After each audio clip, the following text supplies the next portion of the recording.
वही दिखें अमृत ध्यान साधना प्रभात सत्संग में आप सभी साधक साधिकाओं का, उपासक उपासिकाओं का हार्दिक स्वागत है। आइए पूर्व की भांति आज के ब्रह्म मुहूर्त में, आज की ब्रह्म वेला में भी हम उन महान प्रभु सर्वशक्तिमान सच्चिदानंद स्वरूप परमेश्वर के महान वैभव को, उनकी महान रचनाओं को, उनकी महान जगत में सर्वत्र व्यापक व्यवस्थाओं को, उनके महान अपने जीवन पर हो रहे निरंतर वर्षा की तरह बरसते स्नेह को, करुणा को अनुभव करें। संसार में, अपने शरीर में, जीवन में, इस विशाल जगत में भगवान की व्यवस्थाओं को, भगवान के गुणों को, भगवान के स्वरूप को अपने शरीर में और संसार में अपनी चेतन आत्मा से,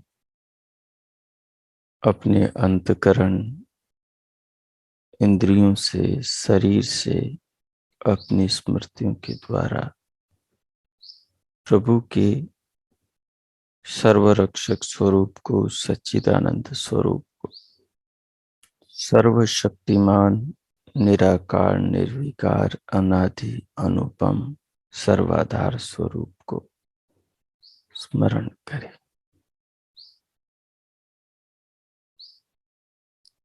उसके स्मरण से अपने हृदय को, अंतकरण को पावन करें। नूतन आध्यात्मिक परमात्मा की भक्ति के संस्कारों का चित्त में निर्माण करें। जीवन के विकास, जीवन के उत्थान की यही वास्तविक भारतीय वैदिक सांस्कृतिक प्रकृति प्रक्रिया है। सो आई, जिस आसन पर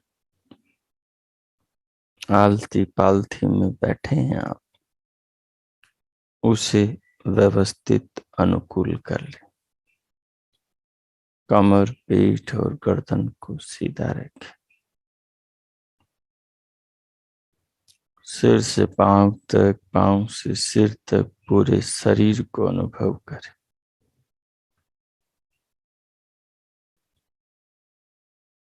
दोनों हथेलियों को गोद में बाईं के ऊपर दाईं व दोनों घुटनों पे रख लें।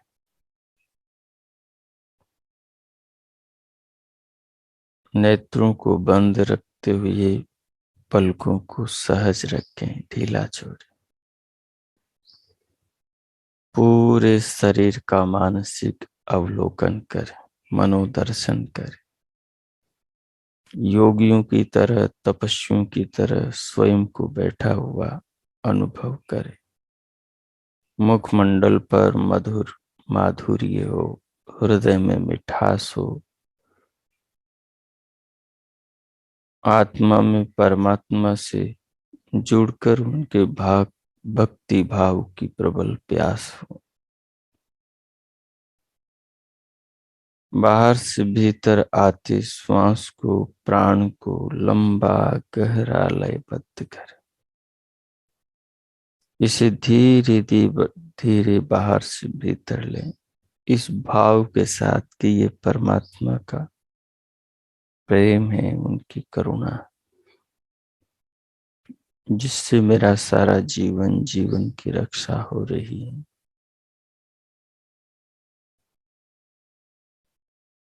जीवन की श्वास के द्वारा रक्षा होते हुए इसे आत्मा के द्वारा स्वयं देह में अनुभव करें कि कैसे इन प्राणों से मेरी जीवन की रक्षा हो रही,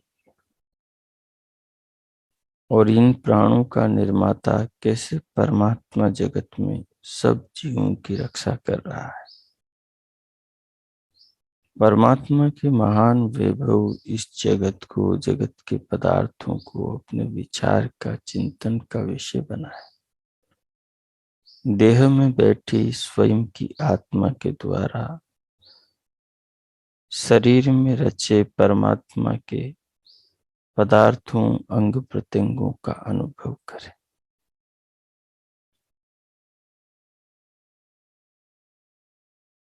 बाहर से आने वाले श्वास को धीरे धीरे भीतर लें। जब श्वास भर जाए, उन्हें छोड़ने का मन करे तो धीरे धीरे प्रश्वास को छोड़ें। छोड़कर फिर नई श्वास लें। 3-4 बार ऐसे करें। फिर आगे श्वास को भरें, रोकें, दिव्य नाद सुने, दिव्य प्रकाश देखें और परमात्मा के नाम का मानसिक जप जपें। और फिर उसके बाद में चिंतन करें कि भगवान किस प्रकार हम पर निरंतर कृपा कर रहे हैं। उनकी भक्ति करें, उनकी भक्ति की भावना से अपने अंतकरण को शुद्ध पावन करें, चित्त को संस्कारित करें, अपने हृदय को निर्मल करें। इस प्रकार अगले 5-7 मिनट आप प्रयोग करें। मैं मौन होता हूं, आप करें। ओ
हो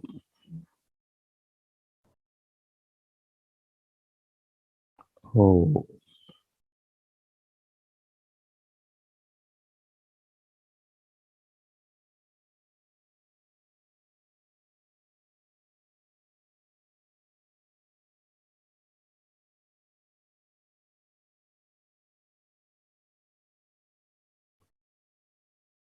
इस प्रकार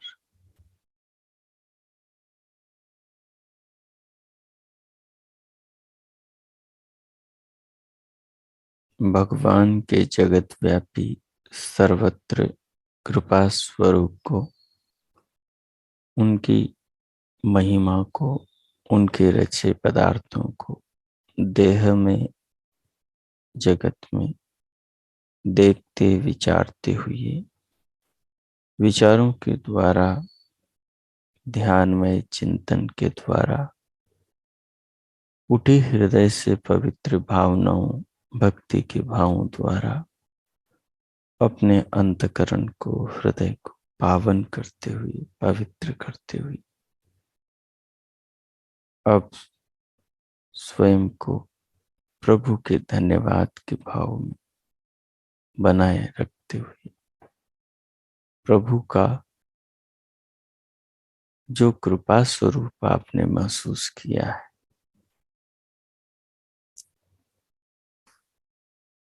दैहिक पदार्थों के, दैहिक अंग प्रत्यंगों का चिंतन करते हुए, श्वास प्राण शक्ति को विचारते हुए, और संसार में जो भगवान ने जीवों के निर्माण के लिए जो व्यवस्था की है, उसका, उन सब को ध्यान में रखकर भगवान का धन्यवाद करें। प्रभु के धन्यवाद के भाव को मन में रखते हुए, जो महर्षि श्वेताश्वतर मुनि द्वारा जीवन के निर्माण की, ज्ञान की प्रक्रिया बताई जा रही, उस प्रक्रिया पर भी विचार करें कि मुझे अपने जीवन का निर्माण किस प्रकार से करना है, किस प्रकार से शीघ्रातिशीघ्र आध्यात्मिक ऊंचाइयों को जीवन में पाना है। अपनी आत्मा को भगवान के रंग में, भगवान के ज्ञान विज्ञान से ओतप्रोत करना है। इस प्रकार के भावों का संकल्प मन में रखते हुए प्रभु का धन्यवाद करें, और फिर धन्यवाद करते हुए धीरे धीरे भीतर से बाहर स्क्रीन पर आ जाए। ओ ठीक।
ओ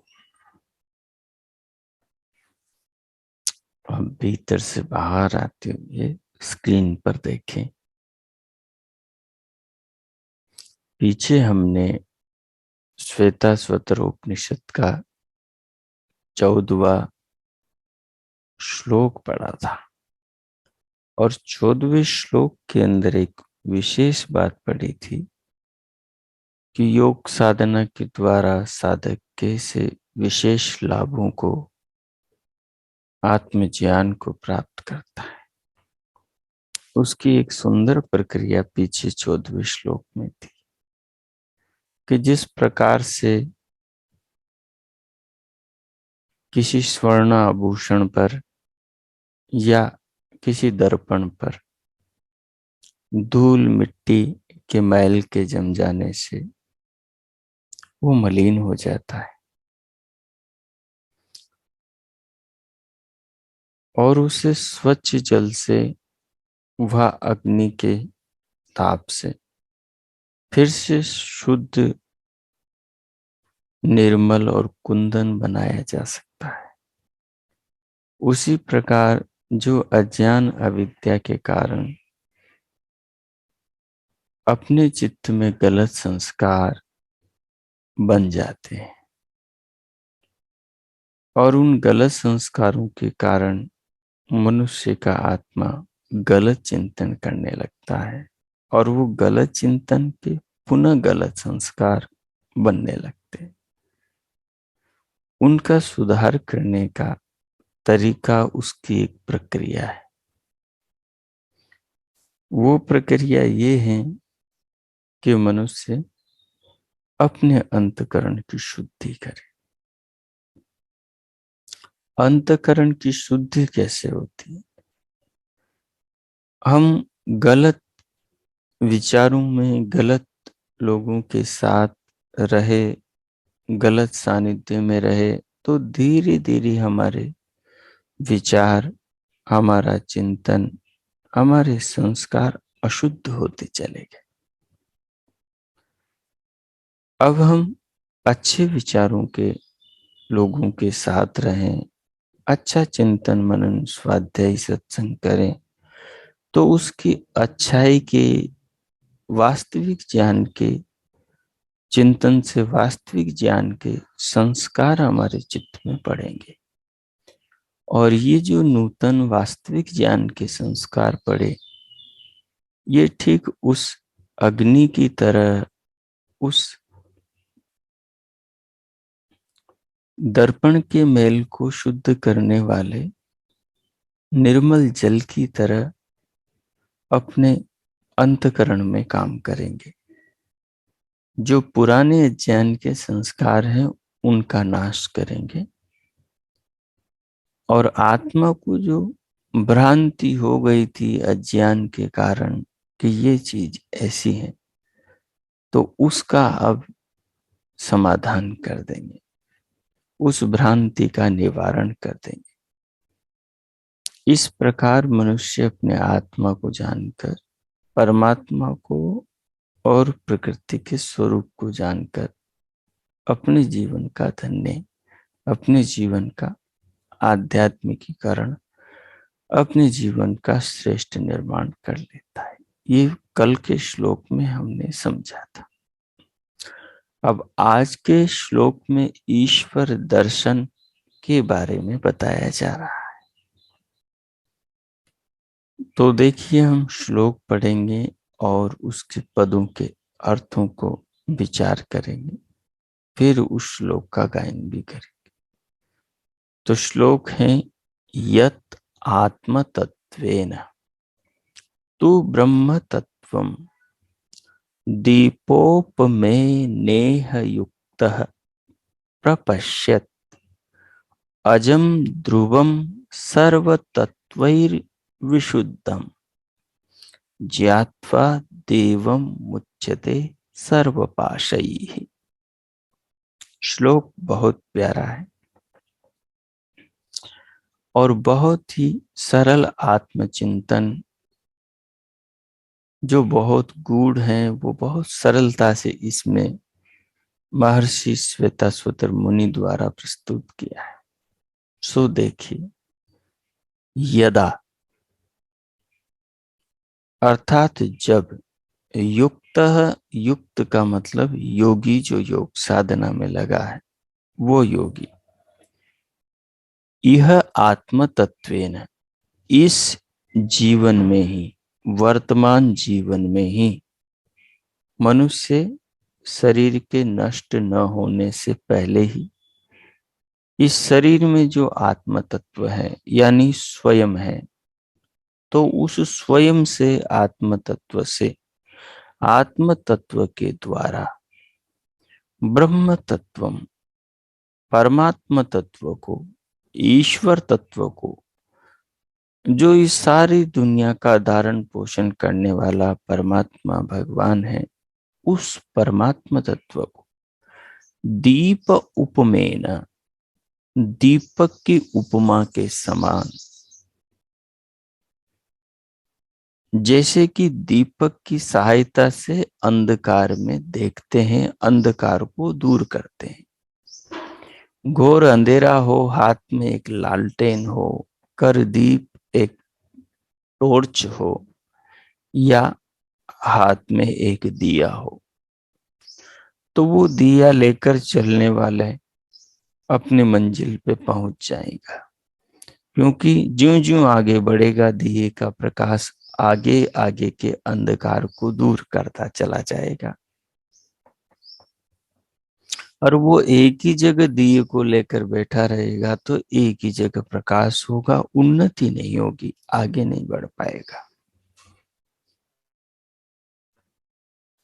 अब यहाँ गूढ़ बात है समझने की, वो ये है कि जो परमात्मा से ज्ञान मिल रहा है हमको, शास्त्रों से जो ज्ञान मिल रहा है हमको, जो वेद से ज्ञान मिल रहा है हमको, जो अपने अंतकरण में परमात्मा की प्रेरणा प्राप्त हो रही है, और जो मध्य मध्य में भीतर से विचार आकर हमें प्रेरित करते हैं कि हमें जीवन के निर्माण के लिए जल्दी से कुछ करना चाहिए, इसमें आलस प्रमाद नहीं करना चाहिए, ये जो विचार आ रहे हैं ये विचार परमात्मा की ओर से आ रहे हैं। तो करें ये विचार क्या है? उपमेन दीप, ये दीपक के समान उपमा वाले विचार है। जैसे दीपक की सहायता से अंधेरा दूर होता है, वैसे ये जो विचार आ रहे हैं, इन विचारों की सहायता से हमारे जीवन का अज्ञान दूर हो सकता है। विचार क्या आ रहे हैं? जीवन तो दुर्लभ है, इतने साल तो जीवन के बीत गए, मृत्यु अनिश्चित है, न जाने कब आ जाए, और चलो जल्दी से आत्म तत्व का अनुसंधान करें, परमात्मा तत्व को पूरा जाने, प्रकृति के 24 विकारों का चिंतन मनन करें और योग की प्रक्रिया के द्वारा यम नियमों का पालन करें और अष्टांग योग का अनुसंधान करके आत्मा परमात्मा प्रकृति के शुद्ध स्वरूप का साक्षात्कार करें। ऐसे जो विचार आ जाते हैं, ये विचार ही दीपोपमेन, ये दीपक की उपमा के समान है। मतलब ये दीपक जैसे विचार हैं, ये विचार अपने अंतकरण में धर्म की ज्योति को प्रज्वलित करने वाले हैं। ये विचार अपने अंतकरण में आत्म कल्याण की ज्योति को प्रज्वलित करने वाले हैं। ये विचार हमें कल्याण की राह पर ले जाने वाले। हम इन विचारों को पकड़ लेंगे कि मेरे मन में ये भीतर आत्मा से विचार उठा और मुझे इस विचार को नहीं छोड़ना, मुझे इस विचार में जो प्रेरणा है उस प्रेरणा की ओर बढ़ते जाना है। तो ये विचार ही दीपक है, और इस दीपक में जो प्रकाश है ये विचार की प्रेरणा है। अब इस दीपक को, इस प्रेरणा को, इस विचार को लेकर आगे बढ़ना क्या है? इस विचार के पीछे चलना ही, इस विचार रूपी दीपक के पीछे चलना है। विचार में प्रकाश है, प्रकाश का मतलब मार्गदर्शन है, प्रेरणा है। अब ये जो प्रेरणा है, ये प्रेरणा आगे आगे बढ़ती चली जाएगी, ये विचार आगे आगे का रास्ता दिखाता जाएगा।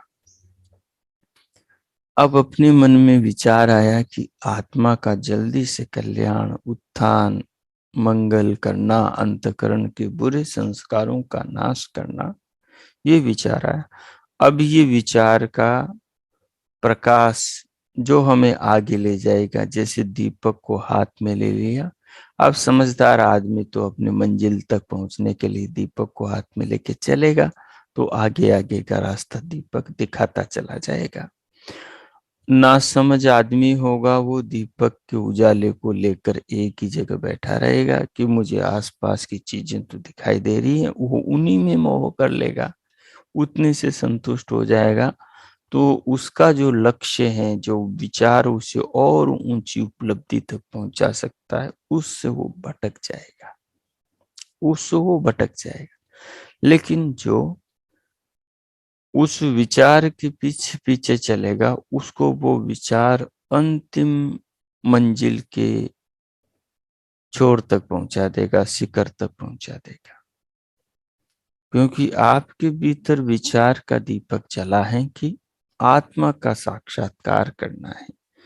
अब आत्मा के साक्षात्कार के लिए क्या क्या करना होता है, इसके लिए ये विचार आपको शास्त्र के नजदीक ले जाएगा, फिर शास्त्र को खुलवाएगा, फिर शास्त्र को पढ़वाएगा, फिर शास्त्र में जो बातें हैं उनको आचरण में लाने की प्रेरणा करेगा।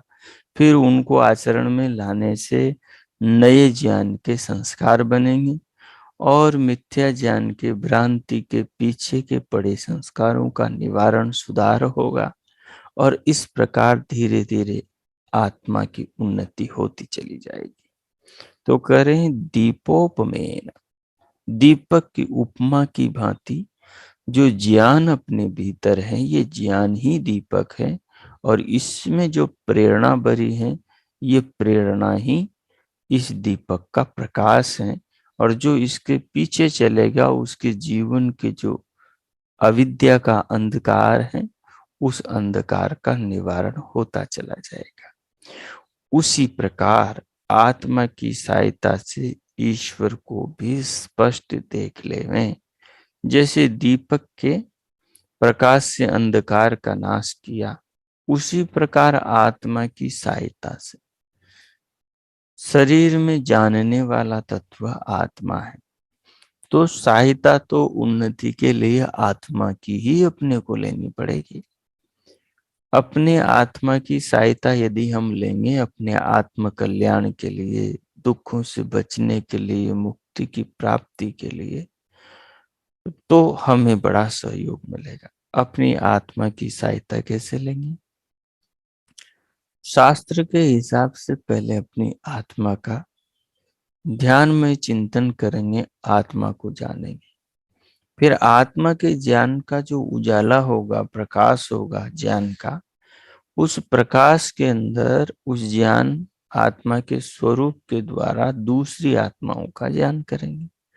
आत्मा परमात्मा स्वरूप से एक जैसा है, दोनों चेतन है। तो आत्मा के चेतनता के अनुभव गम्य ज्ञान के द्वारा परमात्मा के चेतन स्वरूप को समझेंगे। और जब हम ठीक ठीक रास्ते पर ईमानदारी से चल रहे होंगे, तो फिर परमात्मा भी अपने ऊपर कृपा करेंगे, हमारे अंदर और ज्ञान के उत्तम संस्कारों का प्रस्फुटीकरण करेंगे। जैसे बिजली आकाश में कौंधती है, ऐसे ही ज्ञान अपने भीतर कौंधेगा, और उस ज्ञान से धीरे धीरे हमें सब चीजें समझ में आती चली जाएगी। तो कह रहे हैं कि उसी आत्मा की सहायता से ईश्वर को भी स्पष्ट रूप में प्रपश्चेत देख लेवें। तब उस अजम, अजन्म, ध्रुवम, नित्य, सुस्थिर, सर्व तत्वैर विशुद्धम, सब तत्वों से बढ़कर जो शुद्ध, श्रेष्ठ, देवम, दिव्य ज्योति स्वरूप परमात्मा है, ज्ञात्वा, उस परमात्मा को जानकर, सर्वपाशई, जन्म मरण के समस्त बंधनों से साधक, उपासक, साधिका, उपासिका मुच्यते, छूट जाते हैं, छूट जाते हैं। और मुक्त हो जाते हैं। जन्म मरण का जो बंधन है वो छूट जाता है और परम कल्याण के साधन मुक्ति की प्राप्ति हो जाती है। तो इस प्रकार हमें क्या करना चाहिए? श्लोक में जो प्रेरणा है, क्या प्रेरणा है कि यत आत्म तत्वेन तु ब्रह्म तत्व, अपने आत्म तत्व के द्वारा ब्रह्म तत्व का ज्ञान करें। कैसे ज्ञान करें? जैसे दीपक की उपमा से। जैसे दीपक के उजाले में अंधेरा का निराकरण होता है, अंधेरा नष्ट होता है, अंधेरा दूर होकर सब चीजें वास्तविक रूप में दिखाई देती हैं। वैसे ही अपने को जो उपनिषद का ज्ञान मिल रहा है, इस ज्ञान रूपी दीपक के प्रकाश में जो हमें आत्म कल्याण का रास्ता दिखाई दे रहा है, इस रास्ते पर हम चल पड़े और आत्म तत्व का ज्ञान करके परमात्मा तत्व का ज्ञान कर ले। जब परमात्मा तत्व का ज्ञान हो जाएगा तो वो जो परमात्मा तत्व जो अजन्मा है, ध्रुव स्थिर है और सर्व तत्वैर विशुद्धम, सब तत्वों से पवित्र है, ठीक है, उस परमात्मा को जान करके साधक समस्त बंधनों से, दुखों से पूर्ण तरह छूट जाता है। तो इस श्लोक के प्रकाश में हम जीवन का निर्माण करें। अब इसका 2-3 बार हम गायन करें।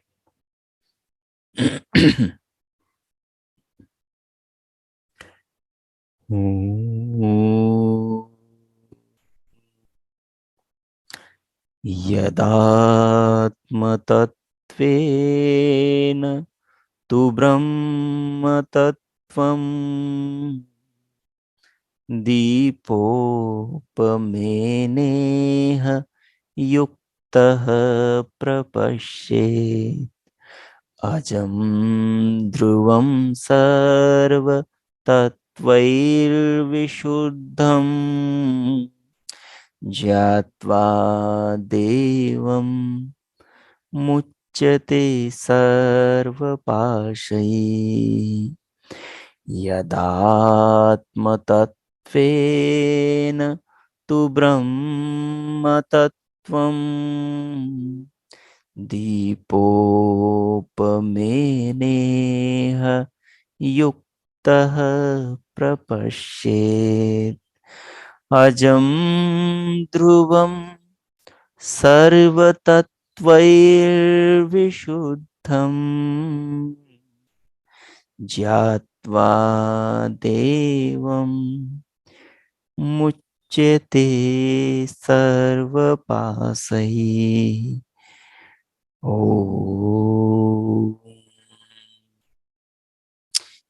यदात्मतत्त्वेन तु ब्रह्म तत्त्वम् दीपोपमेनेह युक्तः प्रपश्येत् अजं ध्रुवं सर्वतत्त्वैर्विशुद्धम् ज्ञात्वा देवं मुच्यते सर्वपाशैः। ज्ञात्वा देवं मुच्यते सर्वपाशैः। मुच्यते सर्वपाशैः। ओम। ओम। इस प्रकार इसका गायन करेंगे।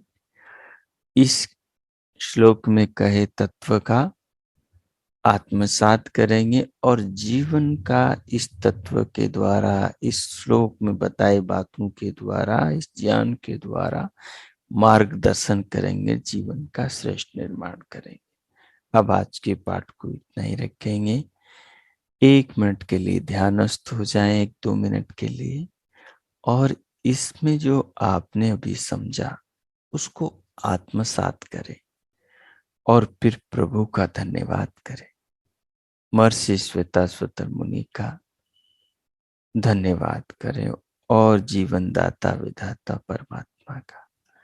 और जीवन क्या, इस प्रकार से श्रेष्ठ निर्माण करने के लिए स्वयं को संकल्पित करें, व्रत लें, ओम कीजिए।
हो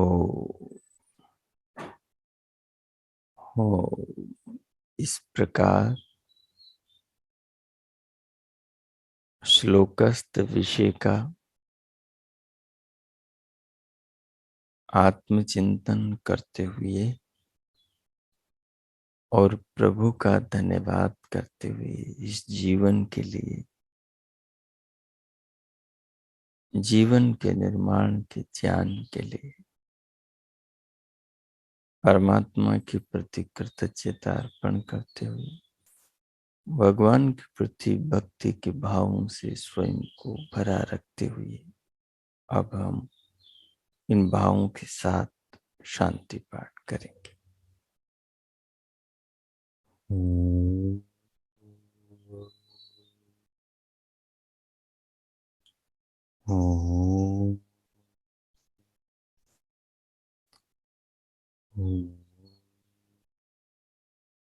शांति शांति शांति।